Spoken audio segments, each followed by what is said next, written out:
Simple सी बात है, भगवान विष्णु के द्वारा नाभि कमल से ब्रह्मा जी की उत्पत्ति हुई, दृष्टि से पृथ्वी की उत्पत्ति हुई, और उसके बाद शिव की उत्पत्ति के साथ में जब आदेश मिला ब्रह्मा को सृष्टि का निर्माण करने के लिए, तब उन्होंने सबसे पहले 4 कुमारों को जन्म दिया। पता है आप लोगों को, बेसिक ज्ञान है, हर एक हिंदू, हर एक सनातन धर्मी को इतना तो मालूम होना ही चाहिए। सनत, सनातन, सनंद और सनत कुमार,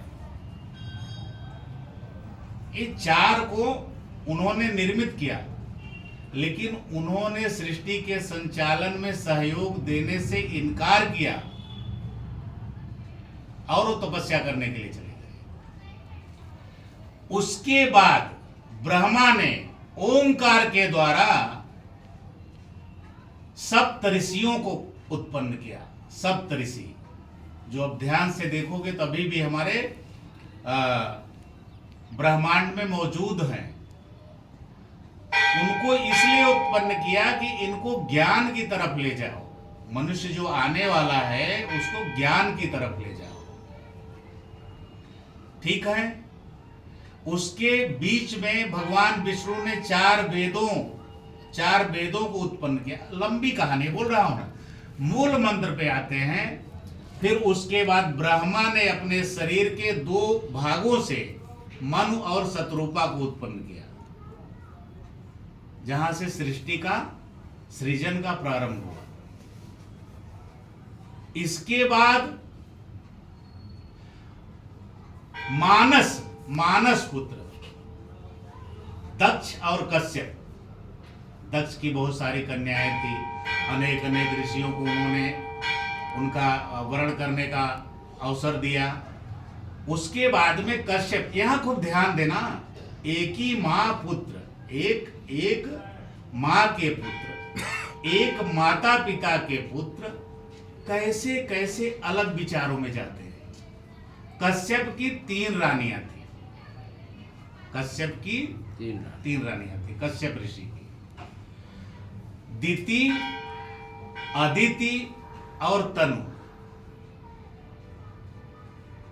दिति से दैत्यों की उत्पत्ति हुई, अदिति से देवताओं की उत्पत्ति हुई,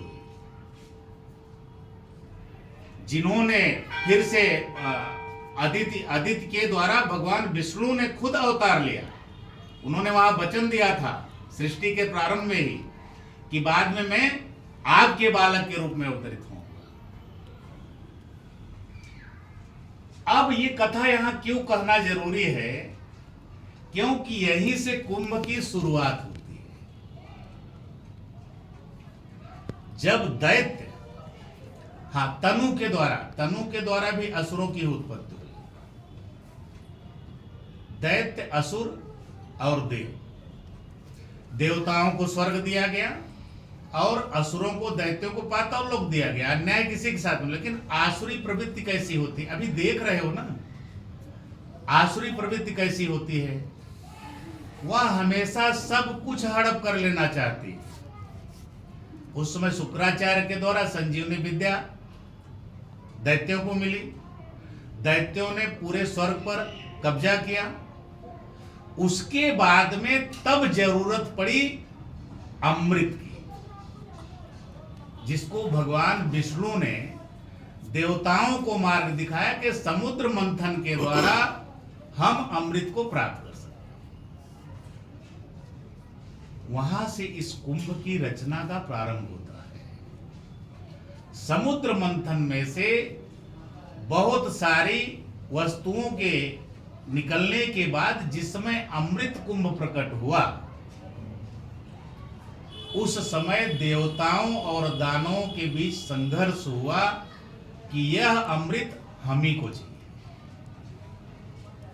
और वह संघर्ष 12 दिन, उस समय के हिसाब से 12 दिन, देवताओं का एक दिन मनुष्यों का एक वर्ष के बराबर होता है। ठीक है, वो 12 वर्ष यहां पृथ्वी लोक में 12 वर्ष है, इसीलिए 12 वर्ष में एक बार कुंभ लगता है, बराबर, जिसे पूर्ण कुंभ कहा जाता है, जिसे पूर्ण कुंभ कहा जाता है। अब सवाल इस बात का है कि क्यों किसी विशेष समय पर ही महाकुंभ या कुंभ होता है। उस समय सूर्य, चंद्रमा और गुरु बृहस्पति यह कुंभ की रक्षा कर रहे थे। कुंभ की रक्षा का दायित्व इनके ऊपर था। तो उस समय 4 जगह ये पृथ्वी लोक में 4 जगह यह कुंभ रखा गया या अमृत छलक गया। वो 4 स्थान में से पहला स्थान है प्रयाग, जिसे त्रिवेणी संगम भी कहा जाता है, क्योंकि गंगा यमुना वहां साक्षात रूप में प्रकट हैं और सरस्वती गुप्त रूप से वहां विद्यमान हैं, इसीलिए वो सबसे महत्वपूर्ण स्थान है। दूसरा जान लेना जरूरी है, अभी विषय चल रहा है तो। दूसरा स्थान हरिद्वार, वह भी उस समय जो राशियां, फिर जब सूर्य, चंद्र और गुरु, जिससे ज्योतिष का ज्ञान होगा वो हमारी बात को अच्छे से समझ रहा होगा, और महेंद्र भाई उसमें खास करके, जिस समय फिर वो राशि ग्रह उस राशि में आएंगे, फिर वो कुंभ वहां होगा हरिद्वार में। फिर सिंह राशि में आएंगे तो सिंहस्थ कुंभ उज्जैन, फिर नासिक। ये पृथ्वी में 4 स्थान ही हैं जहां पर कुंभ या तो रखा गया वो संघर्ष के बीच, या तो वहां अमृत छलक गया। अच्छा सोचिए, अभी हम वैज्ञानिक महत्व पे आते हैं, वैज्ञानिक पहलू। फ्यूगल फोर्स एनर्जी होती है, फ्यूगल फोर्स एनर्जी। हम इसके वैज्ञानिक महत्व पे तो बहुत गहराई है, लेकिन समय की मर्यादा।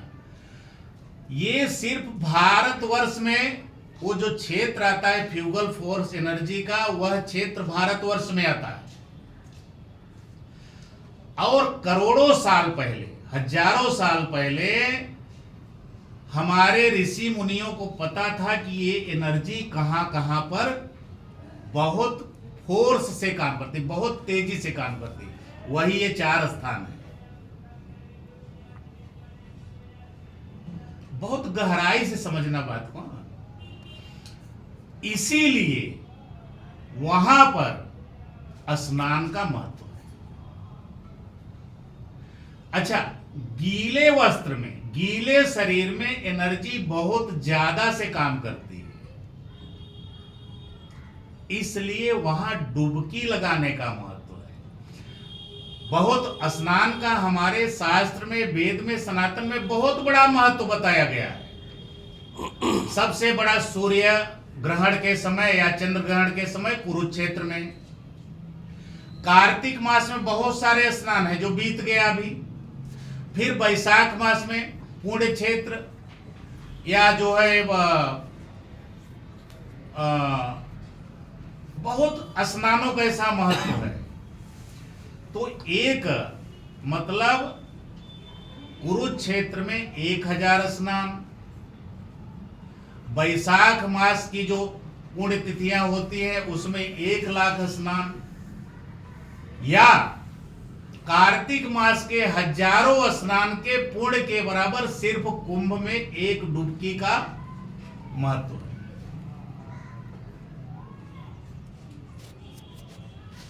ऐसा कहा गया है, शास्त्रोक्त बातें यहां कर रहे हैं।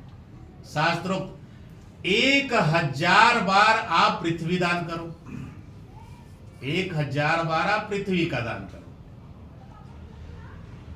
1000 बार आप अश्वमेध यज्ञ करो, या 100 बार आप वाजपेय यज्ञ करो, उससे जितना पुण्य प्राप्त होता है, जितने हमारे कर्म कटते हैं, उतना सिर्फ कुंभ में एक डुबकी का महत्व। अच्छा क्यों है ये सब करना, क्यों है? मन में प्रश्न आएगा ना कि क्यों करना चाहिए। हम सिर्फ यहां पर उस परम चेतना में विलीन होने के लिए, समझ रहे हो बात को, जो सर्वव्यापी है, जो परम ब्रह्म है, उस जगह विलीन होने के लिए अनेक मार्ग है। उसमें सबसे सुगम, आप समझो 1000 बार यज्ञ करो या आप 1,00,000 बार स्नान करो, वो करना ठीक है या एक बार कुंभ में स्नान करना, आपकी चॉइस, ठीक है। अच्छा सबसे बड़ी बात, क्या आप अभी 5 साल 10 साल 15 साल बाद जन्म ले लो फिर से, तो आपको ये महाकुंभ मिलने वाला है? ध्यान देना मैं कहना क्या चाहता हूं, ये मौका दोबारा नहीं आने वाला है। मैंने एक बार यहां व्याख्या करी थी 9 अंक के बारे में, पूर्णांक के बारे में, शायद उसमें कोई होगा तो याद होगा कि 9 अपने आप में पूर्णांक है। ये कौन सा सन चल रहा है? 2025। फिर से ये पूर्णांक है, फिर से ये पूर्णांक है। इसको 9 से डिवाइड करोगे तो ये आएगा, और फिर उसके बाद 2 2 5 2025 फिर से ये पूर्णांक है। यह मौका आपके जीवन में दोबारा आने वाला नहीं, इतना मान लेना। आगे फैसला करना क्या करना है। उस सर्वव्यापी जो कण कण में ब्रह्मांड व्याप्त है। अच्छा फिर प्रश्न आएगा कि बाकी 8 साल, यहां तो 4 ही हुआ ना, टोटल 12, 8 जगह और कुंभ है, 8 जगह और कुंभ है जो अन्य लोकों में है, वो पृथ्वी लोक पर नहीं, वो पृथ्वी लोक पर नहीं है। वहां आपकी हमारी जाने की सामर्थ्य नहीं है। वहां कौन जाएगा? देव जा सकते हैं, वहां देवता लोग ही जा सकते हैं। आपके पास यही है, और ये महाकुंभ आपके जीवन में अंतिम बार है। आप सोचना, या तो फिर प्लानिंग करो 144 साल और जीने की बराबर है। ये विशेष टॉपिक में इसके लिए लेके आया। हम आप लोगों को शुरू से पता है मुझे संख्या में कोई इंटरेस्ट नहीं है, मुझे फालतू ज्ञान देने में कोई इंटरेस्ट नहीं है, लेकिन ये इतना जरूरी सब्जेक्ट था कि मुझे ऐसा हुआ कि इस सब्जेक्ट पे के ऊपर हमें बोलना बहुत जरूरी है, क्योंकि ये पता सबको नहीं है, ये पता सबको। और सनातन धर्मी होने के नाते हमें इतना तो सृष्टि का ज्ञान तो होना चाहिए, द्वितीय अदिति के बारे में तो ज्ञान होना चाहिए। एक से दैत्य हुआ और दूसरे से जहां से सृष्टि का प्रारंभ हुआ, और उसके वजह से ही ये पूरा कुंभ की रचना हुई, ठीक है। बहुत इतना पूर्ण काल है, इतना सही समय है। अच्छा देखो बड़ी बात, हम भूल गए, हमें अपने संस्कृत पढ़ाया ही नहीं गया ना, पढ़ाया नहीं गया, लेकिन ये संस्कृति ऐसे ही चली आ रही है। क्या नहीं हुआ हिंदुस्तान पर, भारतवर्ष पर क्या नहीं हुआ? मुगलों ने इतने सालों शासन किया, कुंभ नहीं बंद हुआ है। ध्यान देना इस बात को। हजारों मंदिर तोड़े गए, हजारों धार्मिक कृत्य को नष्ट किया गया, लेकिन कुंभ ऐसे ही चला रहा है। अंग्रेजों ने शासन किया, लेकिन कुंभ ऐसे ही चला रहा है। एक अंग्रेजी ने पूछा था उनसे, महामना मदन मोहन मालवीय जी से, हमारे जानते होंगे आप लोग, काफी बहुत ही विद्वान, तो उनसे पूछा कि भाई इतना बड़ा व्यवस्था होती कैसे, आप लोग कैसे कर लेते हो? तो उन्होंने बोला कोई खर्चा ही नहीं इसका। बोले कैसे? बोले वो एक आने का पंचांग आता है, उसमें एक आने में आता था ठाकुर प्रसाद पंचांग, ऋषिकेश पंचांग, बोले एक आने में आता है। उस समय से इस परंपरा को कोई नष्ट नहीं कर सका, और विदेशी उल्टा इस चीज को जान गए, जिस चीज को हम नहीं जानते। जिस कुंभ के महत्व के बारे में मैं बात कर रहा हूं, इसको विदेशी ज्यादा अच्छे से जान गए। वो अपना सर्व कुछ न्यौछावर करके उस एनर्जी का अनुभव करने के लिए यहां आते हैं। हम नहीं कर पाते। बहुत सारी बातें हैं बताने के लिए, कितना बताएंगे। एक लाइन में समझ लो कि बहुत स्वच्छ मौका है, बहुत सुंदर समय है। इस समय को अपने हाथ से मत जाने दो। गंगा स्नान के बहुत सारे नियम हैं, कोई पालन नहीं करता है। वहां सिर्फ जो भी आप एक मन में संकल्प लेके एक डुबकी मारते हो, संकल्प पूरा हो जाता है, क्योंकि वहां की एनर्जी उस समय ऐसी है। और आप जिस मैंने 4 जगह बताया, वो चारों जगह वो एनर्जी व्याप्त है। और जैसे हम गीले शरीर से संकल्प लेते हैं, वो पूर्ण होता है, मोक्ष की प्राप्ति होती है। हम विलीन हो सकते हैं वो सर्वव्यापी चेतना के साथ। इसलिए वहां वो सब फालतू संकल्प लेके नहीं जाना डुबकी लगाने के लिए। एक गंगा देखो स्नान का थोड़ा सा इस पे और भी विवेचना कर देते हैं, 1 मिनट का समय और लेंगे। गंगा स्नान के समय कभी भी वहां साबुन नहीं लगाना चाहिए, मैल नहीं धोने चाहिए। सिर्फ डुबकी का महत्व है। गीले वस्त्र को गंगा में कभी धोना नहीं चाहिए, वो वहां से लेके जाना चाहिए। और भी बहुत सारी चीजें हैं जो मैं यहाँ ज्यादा नहीं बोलूंगा। शौच त्याग नहीं करना चाहिए, संभोग से दूर रहना चाहिए। ऐसे बहुत सारे गंगा के किनारे के नियम हैं। और दान का बड़ा महत्व है। वहाँ दान का महत्व ऐसा है कि वहाँ आपको ऐसे लोगों के दर्शन मिलेंगे जो कभी बाहर नहीं आते, जो कभी बाहर आते ही नहीं, उन्हें संसार से कुछ मतलब नहीं है।